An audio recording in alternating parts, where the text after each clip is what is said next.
Okay, we're going to scrape one together because the streak doesn't end just because we had a insignificant Raw. This is things you might have missed, and make sure you like the video before we begin. And of course, hit the subscribe button if you are new to the channel. We start off though with your favourite things you might have missed segment, ladies and gentlemen, boys and girls. The twist is back. It's Lily Watch!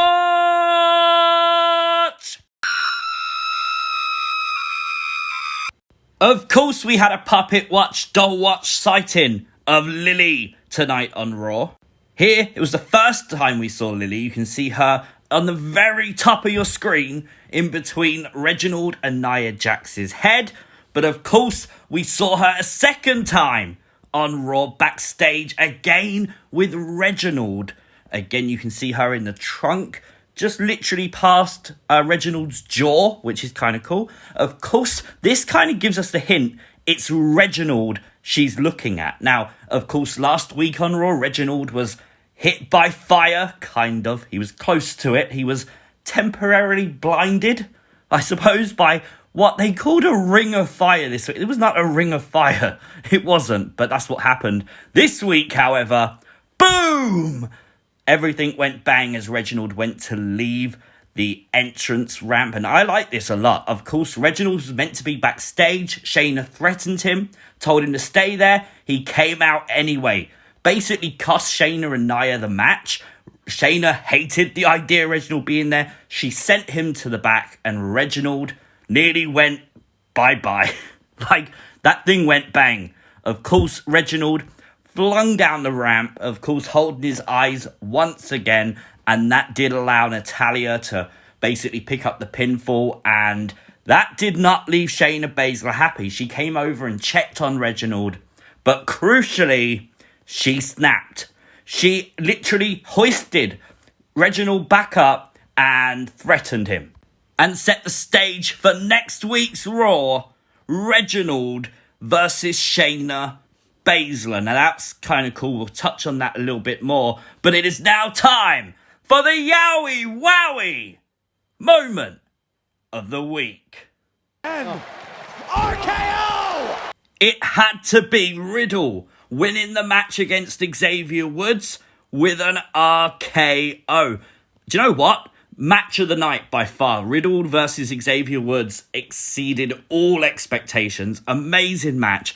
But him using the RKO has me wondering, what does Randy Orton think of that? Of course, he did the whole Randy Orton pose, said that one's for you, Randy, etc.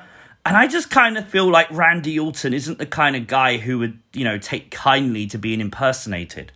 And I just think, is that a sign maybe where Randy Orton eventually turns his back? Is the reason this RK Bro tag team is happening in the first place just because currently The Fiend is off of television and Randy and The Fiend isn't over yet? They're just using this as like a stopgap in between. Maybe. We interrupt this broadcast for an important message from Firefly Funhouse News. Newsbreak. You may not have known, but Sunday was Lord of the Fireflies, Bray Wyatt's birthday. So I think you and I, everyone here watching, will agree. Bray Wyatt, we hope you had a great birthday. Obviously, we hope to see you soon. But first, I wanted to debut a new song. I'm really sorry for this, okay? I'm saying that first. Bray Wyatt, happy birthday to you. Your rabbit's a stew. Huskus is a fatty. And Abby said, you. Yowie wowie. I'm really sorry for that, Bray. I love you, dude. Happy birthday, my friend.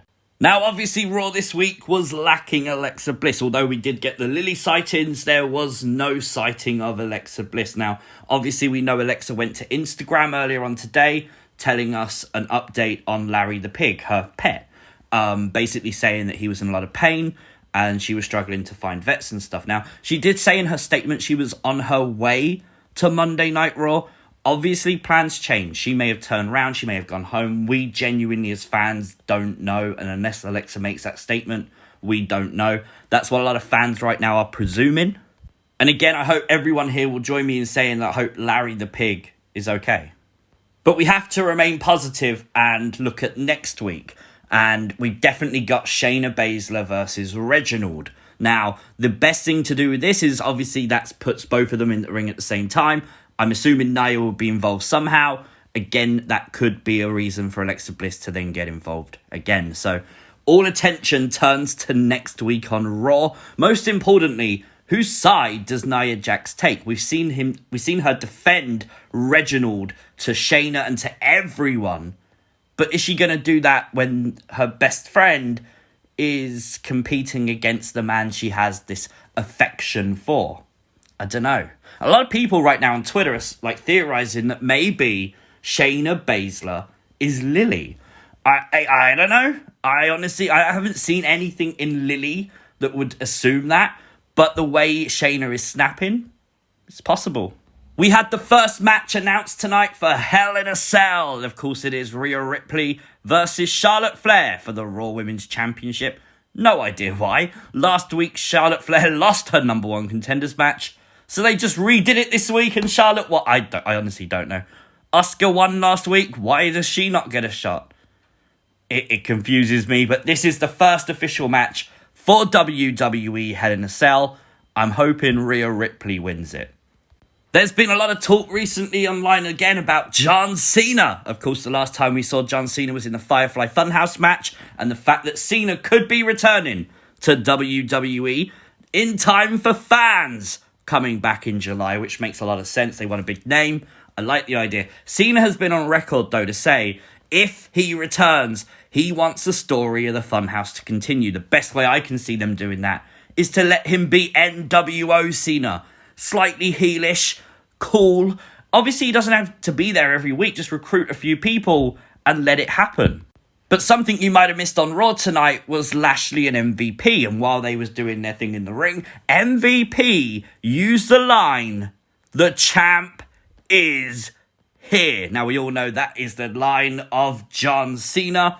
Could they be setting up Lashley versus Cena? That would be kind of cool. I think it would be a big boost for Raw to have John Cena around. I'm not sure. But we know on SmackDown, we spoke about this now in two separate videos. We did a quick news video on Friday, a big theory video Sunday. And I just wanted to say a massive thank you because the views on those videos have been insane. And I really want to thank you guys for that because I really feel like this story has captured people's attention and allowed people to go down different routes in theorizing again. It's definitely cool, definitely something to look out for. And while talking to SmackDown, Aleister Black posted this picture on the right on Twitter. Of course, it does look like a new mask. I'm not sure it'll be a mask he wears in the ring, only because he's debuted it first on Twitter. It does match artwork from Kyle Scarborough. So it's possible that this is like a Dark Father-like character. But I kind of just go back to that well of, if we see it first on Twitter, why would they then use it in WWE when the impact is gone? But of course, with the idea of The Fiend maybe heading over to SmackDown, if that happens, and Aleister Black has that kind of dark mask, the Dark Father gimmick, that's definitely a dream match. And hell, he might even be involved with this whole Aleister Black Dark Father story in some capacity. I don't know if he'd be the Dark Father. I don't know. But it's definitely cool to theorize.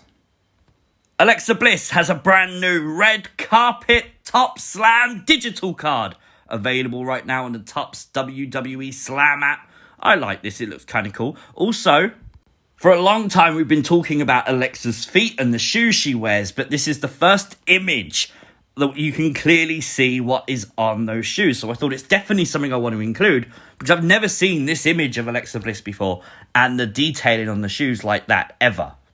This week, though, was not the first time that we've seen the Lilly Doll backstage on Raw in this way. Of course, before she was behind Sonya Deville, most famously.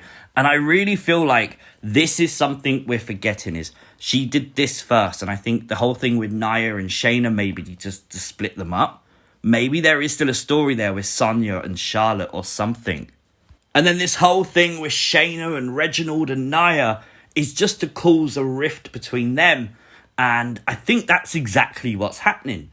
So I wouldn't rule that I wouldn't just put money right now on a feud between Nia and Alexa, or Shayna and Alexa. I think Shayna versus Nia is the likely feud here.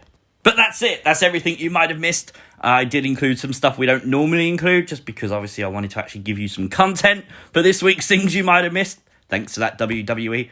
But make sure you like the video nonetheless. Subscribe to the channel if you're new. Follow me on Twitter at CWrestlingUK. Turn on notifications so you never miss an upload. And I'll see you next time.